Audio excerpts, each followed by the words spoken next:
37-year-old Jimmy Woods is accused of murder and abuse of a corpse. His wife was found dead hours after the fire at their home. Her body was discovered on the other side of town in the back of the couple's pickup truck. The trial got underway Tuesday. It's expected to wrap up by the end of the week. On a Sunday morning in Marion, Alabama, firefighters got a call about a house fire on Cornelius Street. When they arrived, the house was already gone, fully engulfed, burning from the inside out, with no signs of the couple who lived there anywhere on the property. The neighbors were outside watching. The street was lit up orange, and the man and the woman whose home it was were nowhere to be found. Family members said both of them were missing. Nobody knew where they went. Nobody knew what happened before the fire started. For hours, with the house still smoking and investigators walking through what was left of it, the whole thing sat as an open question. A fire with no occupants, a missing husband and wife, a community that had no idea what it was looking at. Then, at 2:45 that afternoon, police found the couple's Ford F-150 parked on Rutledge Road on the other side of town. They approached the vehicle, they looked in the back of the truck, and everything changed. 24-year-old Alicia Jan was in the back of that truck, shot in the head, wrapped in a plastic tarp and secured with duct tape. Her husband, 34-year-old Jimmy Woods, shot her inside their home, wrapped her body, drove her across town, left her there, went back to the house and set it on fire. He turned himself in the next morning.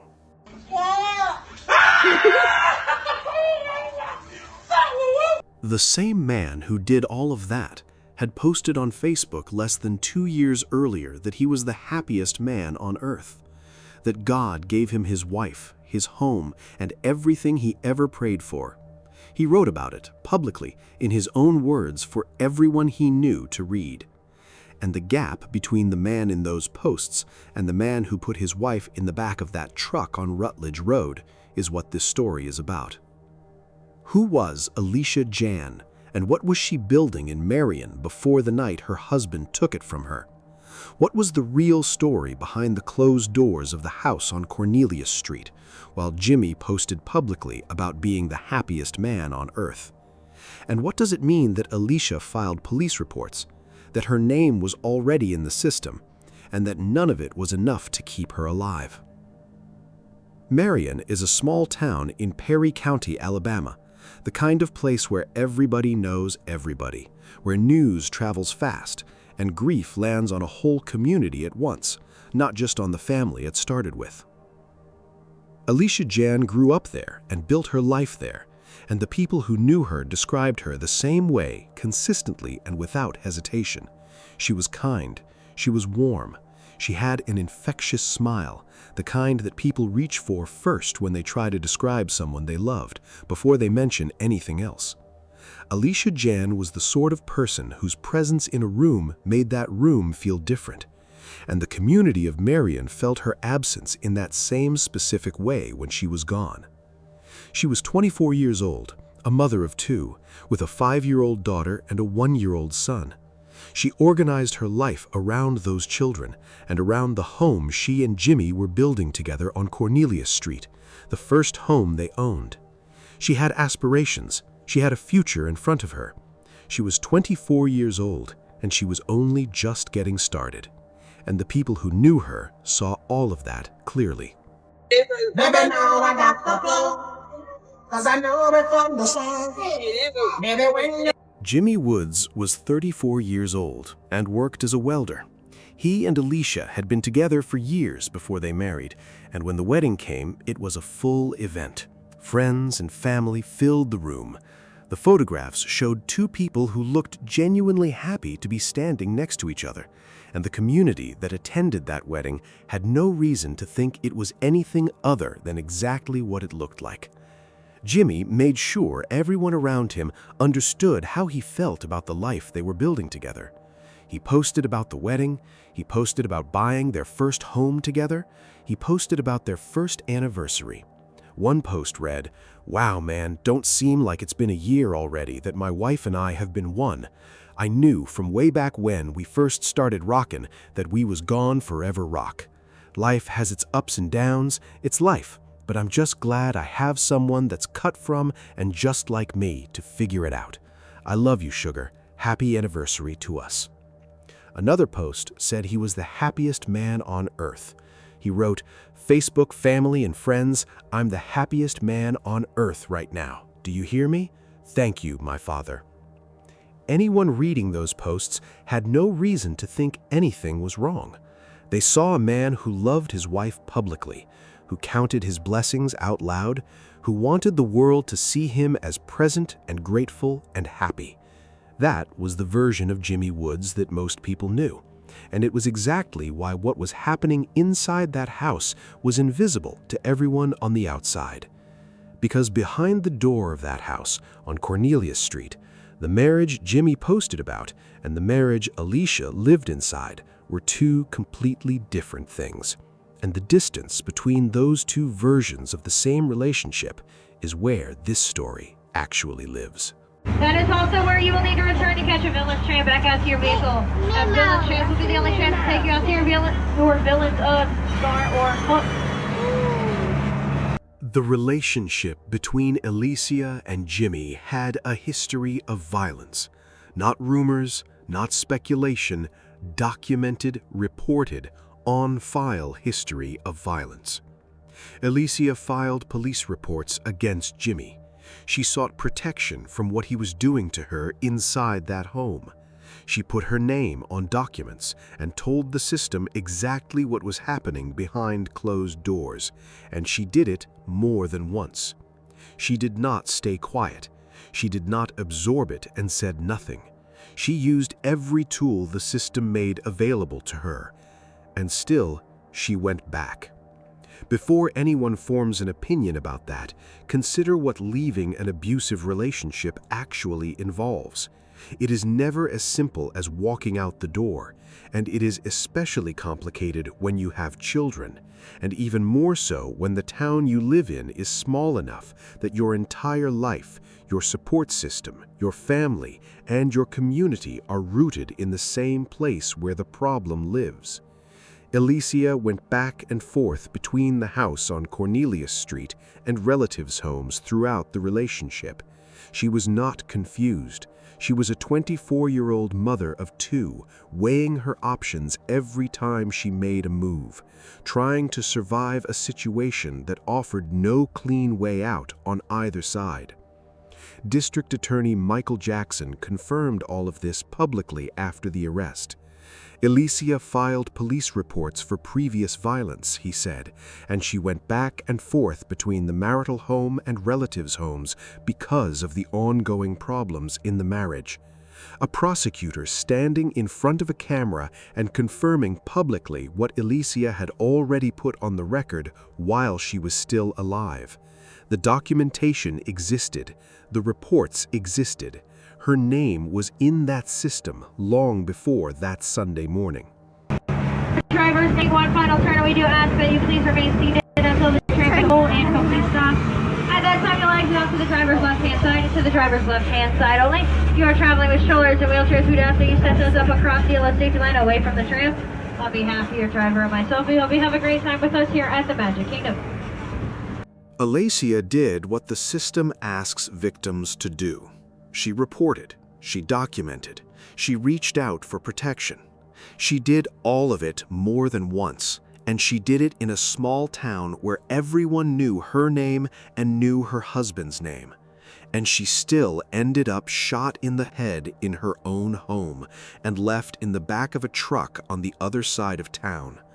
That is the part of this story that needs to carry through everything that comes after it.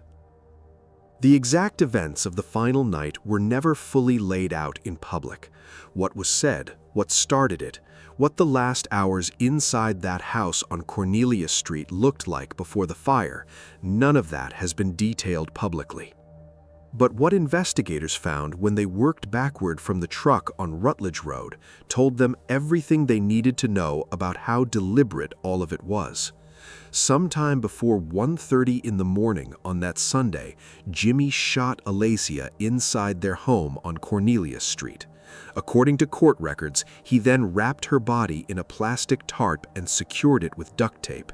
He carried her out to the Ford F-150.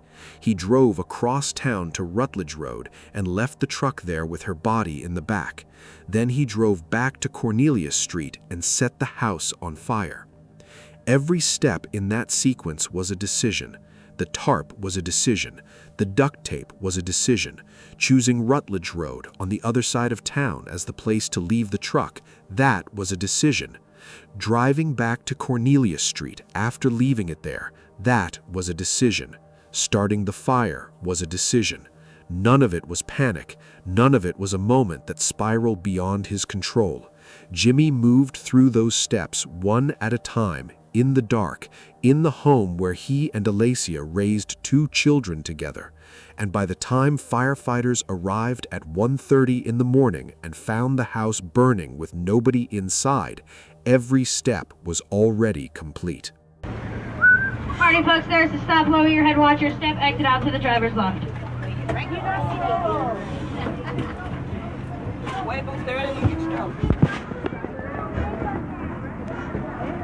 Family members reported both Alacia and Jimmy as missing. For hours on that Sunday, while investigators processed the scene on Cornelius Street, the location of the couple remained unknown. Then, at 2:45 in the afternoon, police found the F-150 on Rutledge Road. They looked in the back. Alacia was there, shot in the head, wrapped in a tarp, secured with duct tape, left there. She was 24 years old. Her daughter was 5. Her son was 1 year old, too young to say his mother's name clearly, old enough to notice she was no longer there. The man who wrote on Facebook that God blessed him with his wife, his home, and the happiest life he ever prayed for, shot that wife in the head, wrapped her in a tarp, drove her body to the other side of town, and burned down the home he thanked God for buying. Those posts were still on his page while investigators were standing over her body on Rutledge Road. Jimmy Woods walked into a police station on Monday morning around 9 a.m. and surrendered. Less than 48 hours after firefighters first responded to Cornelius Street, he turned himself in. He was charged with murder and domestic violence. Prosecutors later indicated the charges could be elevated to capital murder, given the severity of the crime and the deliberate steps he took to conceal it. A man who had publicly thanked God for his wife and his home was now in a police station charged with her murder. The investigation pulled in multiple agencies: the State Bureau of Investigation, the State Fire Marshal's Office, and a federal task force all worked the case across both scenes, the house on Cornelius Street and the truck on Rutledge Road. What they processed was not just a murder. It was a murder with a cover-up layered around it. 2 separate locations connected by a man who drove between them in the hours before sunrise on a Sunday morning, trying to put as much distance as possible between himself and what he did to his wife in the home they shared.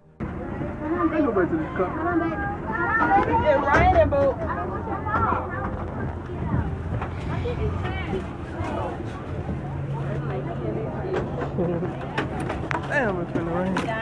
It is. Then we go back to the car? Hey, it raining, boo. It raining, boo. The side of the parking lot. We only go back to the village parking lot to observe, Jafar, and Scar.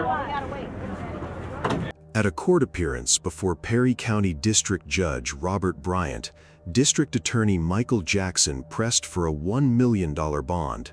The judge agreed.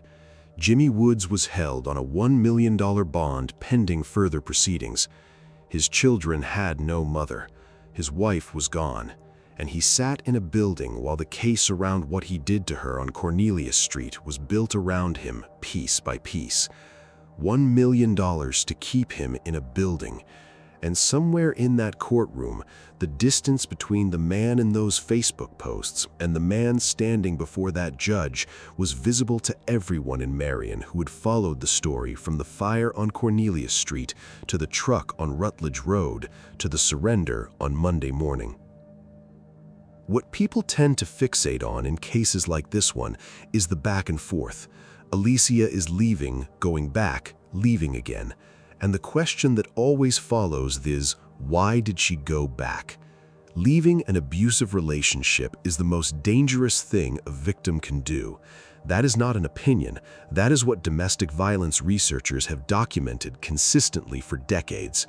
The moment of separation, the point where an abusive partner believes the relationship is ending for good, is statistically the most lethal window in the entire cycle. The danger does not decrease when a victim walks out the door. For many women, it increases sharply at precisely that moment. Alicia understood that reality in a way that people observing from the outside simply did not. By the time Jimmy killed Alicia, the marriage was already coming apart. The couple was estranged, a separation was in motion. Jimmy knew the relationship was ending and that his control over it was slipping.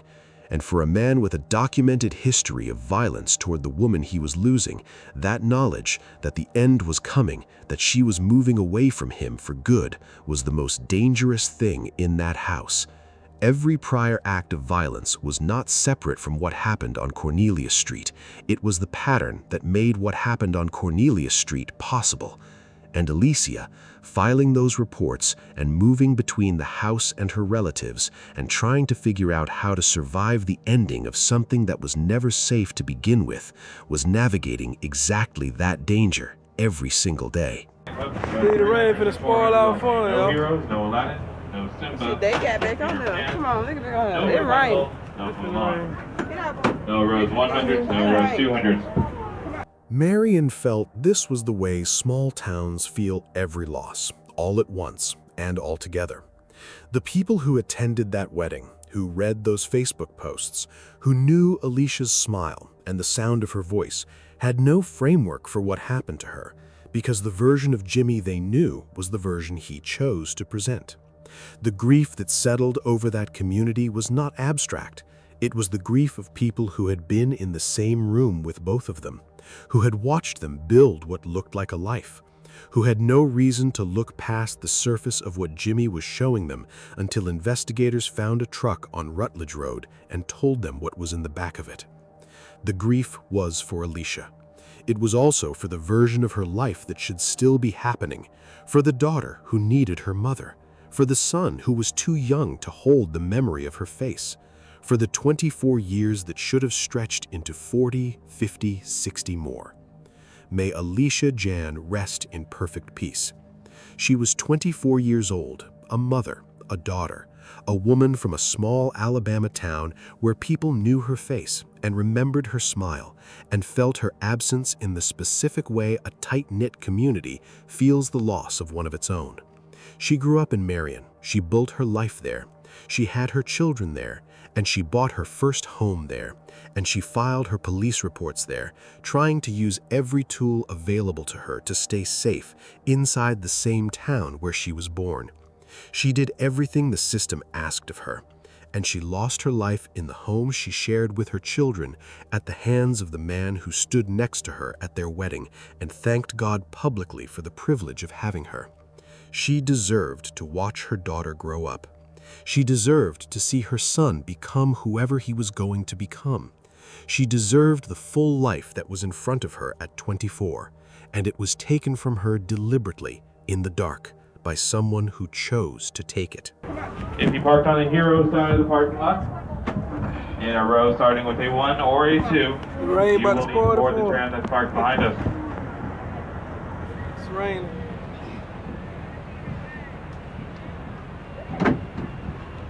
Woo woo. You okay? Woo. You okay? Yeah, it raining. Yeah, it rained. It raining, boo.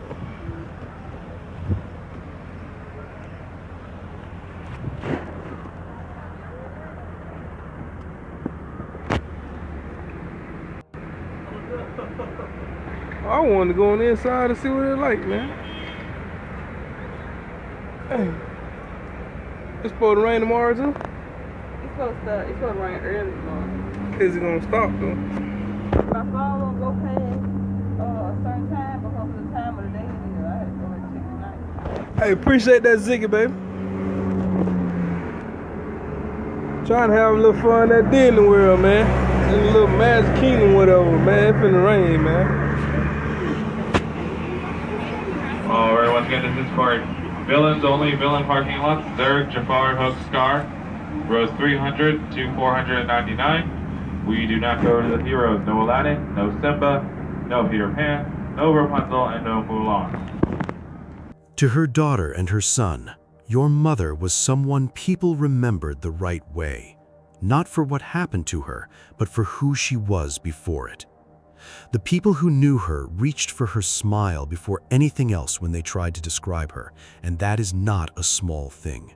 It is the mark of a person whose presence meant something real to the people around her. She loved you. Everything she was trying to hold together on Cornelia Street was for you. The people raising you now carry that love forward every single day, and when you are old enough to carry it yourself, it will still be there. To Alicia's family and to everyone in Marion who is still carrying the weight of this, she was not a statistic and she was not a cautionary tale. She was your person, a daughter, a sister, a friend, a mother. A woman with her own dreams and her own future that deserved to be lived out in full. The way she is remembered is yours to protect. Tell the story of who she was, not just what was done to her. She deserves that, and so do you. Let me know what you think in the comments section below.